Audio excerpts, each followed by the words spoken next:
All right, guys, welcome back to the Interceptor. We're here with another war of actually the first war of season 24. I'm so used to saying another war. But yeah, we are up against ISO8A, so this is a rematch. We did face them last season, and we did actually lose them. It was a close war, but we did lose.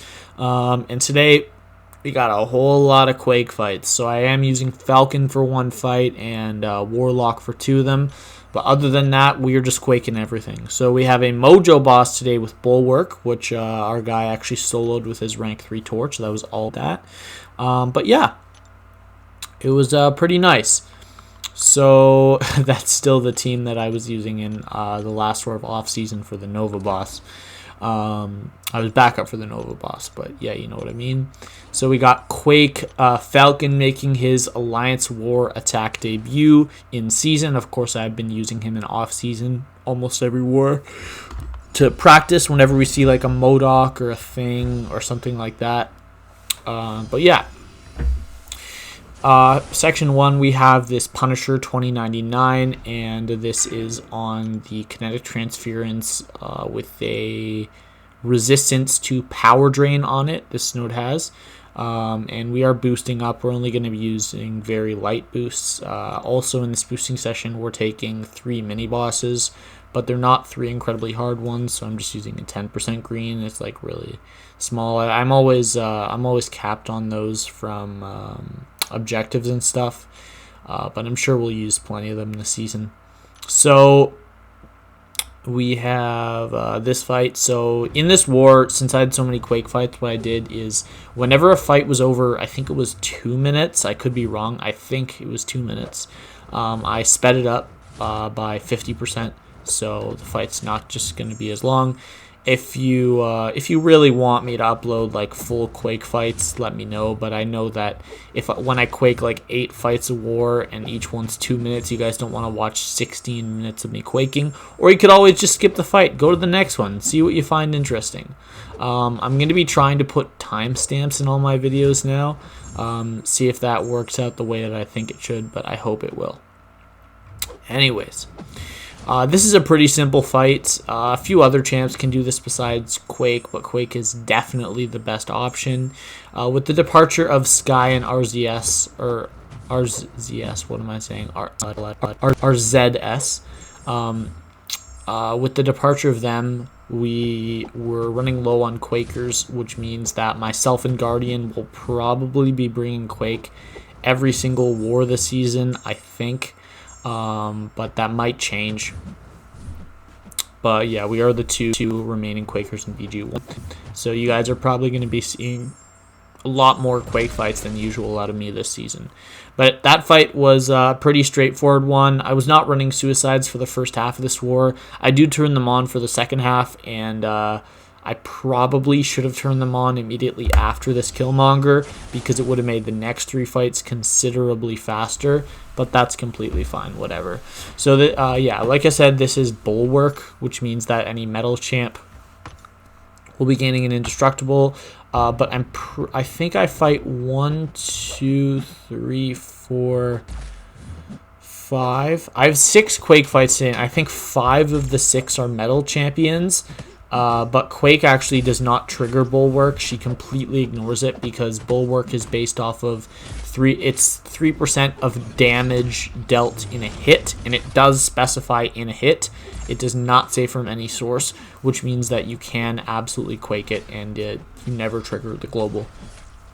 Unless you're fighting like a low health enemy, like a Wasp or a Starkey, and you let off a heavy and it crits. That's probably the only way you could activate it.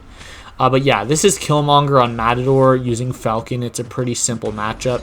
Falcon completely shuts down Reverberation. And you'll notice right here, he does have Reverberation on him because my lock-on is on cooldown. But I'm actually completely safe hitting into him.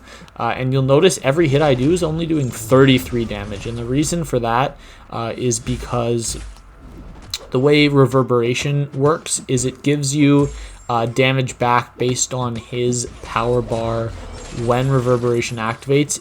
The amount of power he has when you're hitting him is actually completely irrelevant. It's only when it activates. So he could be at 2.9 bars, throw a special 2, you hit him once, throws a special 1, he's at 0 power, and he's still going to do the same amount of damage back to you as if he was at 2.9 bars. Because it's when it activates. And the vice versa, the same thing is true. If he's at 0 power and then you get him up to almost 3 bars, the Reverberation's still going to do almost no damage, if not none. So this is actually, this fight right here is the reason I turned on Resonate. This is one of my absolute favorite fights in War. I take this fight every time it's on the map with Warlock. It's just so fun. Domino on this node, it's so safe, it's so nice, and a lot of alliances place him here because not many people know of the strategy I use with Warlock. So if you guys don't know the way it works, Warlock's armor up that gets nullified from Power Snack comes back every 10 seconds, and Power Snack activates every 8 seconds. So right off the start of the fight, Power Snack is going to remove your armor up, and it's going to give her power. But there's a 2-second window between when Power Snack comes back and before your armor up comes back. So all you have to do is activate Dex in those 2 seconds, and for the rest of the fight, Power Snack will never activate unless you Dex. So you're going to get your extra. There's 2 upsides to using this strategy. You never have to worry about your her just randomly getting power, because the only time she'll get it is from backup recovery or if you dexterity, which you can control. And the other thing that's great is that your block proficiency becomes better when you have your armor up, and if you get hit, you also take less damage. So it's perfect. It's such a nice strategy, and if they are running willpower, it's just even better because you're constantly draining power while you have the debuff on them and while they're infected. But now we have a rank 3 6-star Omega Red, so the strategy for Mixmaster here is light, medium, light, medium. Why are you using Warlock for this? Might be a little bit of a weird thing, but the reason you use Warlock for this is because Omega Red has a weakness to robots. Robots will get the spores on them considerably slower. So you're right here, because I've been so aggressive and I've not dashed back in a long time. He's at 5 spores, but the strategy we're going with here is just parry, medium, light, parry, light, medium, and then that's it. You never dash back. You just parry. Throw off an L2. This guy also placed with willpower. I didn't actually check. This might be the same person who placed the defender. But every time I get above like 5 or 6 here, so you see I'm going to dash back a few times, get 0 spores on me. You do take a little bit of damage if he goes to 10 spores when he's awakened, but you really don't have to worry about it at all. So here he wasn't hitting into me, so I decided to dash back. I'm not running suicides, or else this guy would be dead a long time ago. Probably take about half the time. But I don't even care about that because this is such a safe fight. You see, I'm still at 85%. I didn't even heal after the last fight. I think I lost about 3% health in this entire fight. And no one really understood when they saw Omega Red here. Originally, we were thinking of using Corvus versus the Modok Mini. It's very, very possible, and it is a good option, but the fight just gets quite complicated with Bulwark being active, that we decided not to send a Corvus. No one brought Corvus today because of Bulwark, and we decided to just get that guy down, and Warlock was the best option. So there we go. So now we have a rank 3 6-star Mr. Fantastic, and this is on Footloose Kinetic Transference with Force of Will on it. So what Force of Will is it prevents ability accuracy reduction. So Quake can still do all her evades, but you'll never get the concussion on the opponent, which actually really, really helps out in this fight for 2 different reasons. Because with no concussion on the opponent, there's no way to stop that armor break from triggering on yourself, which constantly triggers willpower, which means even if I were to take 5-10 hits in this fight, I'd still end the fight pretty healthy. And this guy doesn't hit too hard, so that's not anything to worry about. And the second thing is that when the defender placed with willpower, which Barrowman did, Barrowman, I think it's Barrowman, I'm not sure. When he placed with willpower, that extra debuff isn't on him while I'm charging heavy, which means that he actually gets less healing. So Quake is just altogether the absolute perfect matchup for this guy. I probably could have not sped this fight up. It only took 2 minutes, but that's completely fine, whatever. So now we're going on to Path 6, Section 2. I believe this is also a fight that I sped up. This is another rank 3. This is a 6-star rank 3 Wasp, and this is on the Rage node. I am also fighting the Rage Mini today, so I'm taking both of the Rage fights, both with Quake. But yeah, this is just a little bit of a long one. So she went in for a 1 medium attack and then dashed back, which caused me to trigger Dex. And when you haven't had your evade triggered while you're charging heavy and you swipe back, it drops your heavy and you release it, which is why I did get clipped there. But for the rest of the fight, we're going to be completely fine. Honestly, I don't think a heavy attack, even though I know it's guaranteed crits, probably wouldn't kill me. I don't know. It's possible. I very highly doubt it. And we also saw that one hit that I got hit by actually triggered Resonate on me, which gave me more healing. So not even that bad. But as you guys can see, I did change my masteries. I was a little bit worried about my last fight today, so I just wanted 30% extra damage. So I turned on half suicides. If you turn on full suicides, boosts really mess you up, because the boosts enhance the amount lost from suicides, but they do not enhance the amount gained from willpower.